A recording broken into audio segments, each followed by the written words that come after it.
Now we have also learned that we can apply coordinate plane and use it in real life situation. For example, Alexandra is driving to the train station. The distance traveled represented by d miles after t hours is given by d equals to 20t. That means the distance travel equals to 20 times t, which is the amount of hours. So for 2 hours, the distance would be 20 times 2, because it's 20 times t. T in this case is 2. 20 times 2 is 40 miles. And when the time is 4 hours, the distance become 20 times 4, which gives us 80 miles.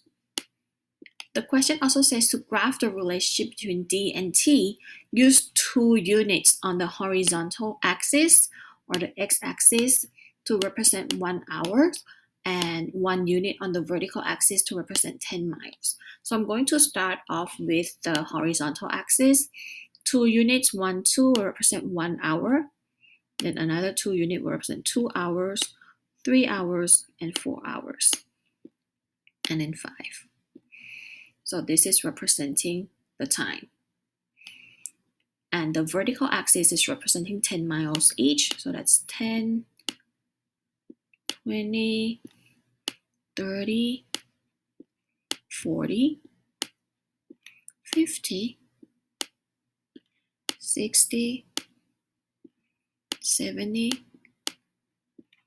80, 90, and so on. Now I can plot the point.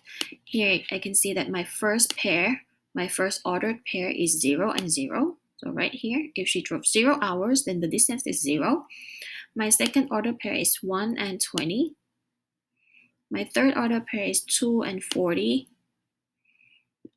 Next is 3 and 60, 4 and 80, and so on. So as you can see, this is a linear graph. How far will Alexandra have traveled after 3 hours? I'm going to look at my coordinate plane. After 3 hours, she's going to travel 60 miles. Another question asks, what is the speed in which Alexandra is traveling? The speed is distance divided by time. So if she travels 20 miles in 1 hour, that means her speed is 20 miles per hour. On the next slide, you are going to complete the same thing. You are going to read the direction carefully, complete the table, and then complete the graph. I will see you after you're done.